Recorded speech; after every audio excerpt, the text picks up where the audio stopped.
ಜೀವನದಲ್ಲಿ ತರಲೆ ಪ್ರಶ್ನೆಗಳನ್ನ ಕೇಳ್ಬೋದು, ಆದ್ರೆ ತರಲೆ ಯೋಚನೆಗಳನ್ನ ಮಾಡಬಾರ್ದು ಯಾವತ್ತು. ಯಾಕೆ ಹಿಂಗೆ ಇವತ್ತಿನ ಕಗ್ಗ ನೋಡೋಣ.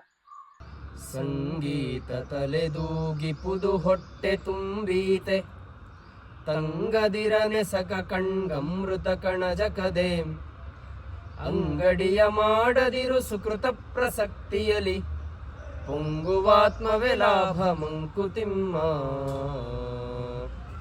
ಈ ಸಂಗೀತವನ್ನ ಆಲಿಸಿದಾಗ ನಮ್ಗೆ ಅದು ಎಷ್ಟು ಖುಷಿ ಆಗತ್ತೆ ಅಲ್ವಾ. ಅದೇ ಇಲ್ಲಿ ತರಲೆ ಯೋಚನೆ ಅಂದ್ರೆ ಈ ಸಂಗೀತ ತಲೆದೂಗ್ಸತ್ತೆ ಹೌದು, ಆದ್ರೆ ಹೊಟ್ಟೆ ತುಂಬತ್ತ ಅದ್ರಿಂದ, ಇದು ತರಲೆ ಯೋಚನೆ. ಹಾಗೆ ಈ ಚಂದಿರನ ಬೆಳದಿಂಗಳು ಅದನ್ನ ನೋಡಕ್ಕೆ ಏನೋ ಖುಷಿ, ಕಣ್ಣಿಗೆ ಒಂಥರ ತಂಪನ್ನ ಈಯತ್ತೆ ಆ ಬೆಳದಿಂಗಳು. ಆದ್ರೆ ಈ ಬೆಳದಿಂಗಳು ನಮ್ಮ ಮನೆಗೆ ಬೇಕಾದ ದವಸ ಧಾನ್ಯಗಳನ್ನ ತಂದ್ಕೊಡುತ್ತಾ, ಅದನ್ನ ನೋಡ್ತಾ ಕೂತ್ಬಿಟ್ರೆ ನಮ್ಮ ಹೊಟ್ಟೆ ತುಂಬತ್ತಾ ಅಥವಾ ನಮ್ಮ ಮನೆಗೆ ಉದ್ಧಾರ ಆಗತ್ತಾ ಅಂತ ಯೋಚನೆ ಮಾಡೋದು ತರಲೆ ಯೋಚನೆ. ಇದೆಲ್ಲ ಏನ್ ಪ್ರಕೃತಿಯ ಒಂದು ವಿಸ್ಮಯಗಳಿದೆ, ಮತ್ತೆ ಈ ಸೌಂದರ್ಯ ಇದೆ, ಮತ್ತೆ ಸಂಗೀತ, ಇದೆಲ್ಲ ನಮ್ಮ ಆತ್ಮಕ್ಕೆ ಅಂದ್ರೆ ಆತ್ಮಾನಂದವನ್ನ ಕೊಡುವಂತದ್ದು, ನಮ್ಮ ಆತ್ಮಕ್ಕೆ ಬೇಕಾಗಿರುವಂತ ಇವೆಲ್ಲ. ಅದರಿಂದ ಇದನ್ನೆಲ್ಲ ನಾವು ಮಾಡ್ಬೇಕಾದ್ರೆ ಯೋಚನೆ ಮಾಡ್ಬಾರ್ದು, ಇದರಿಂದ ನಮ್ಮ ಜೀವನಕ್ಕೆ ಏನ್ ಲಾಭ ಅಂತೆಲ್ಲ ತುಂಬಾ ಯೋಚನೆ ಮಾಡಕ್ ಹೋಗ್ಬಾರ್ದು. ಇದು ಜೀವನಕ್ಕೆ ಲಾಭ ಆಗತ್ತೋ ಇಲ್ವೋ, ನಮ್ಮ ಆತ್ಮಕ್ಕಂತೂ ಲಾಭ, ಆತ್ಮಾನಂದವನ್ನು ಕೊಡುತ್ತೆ.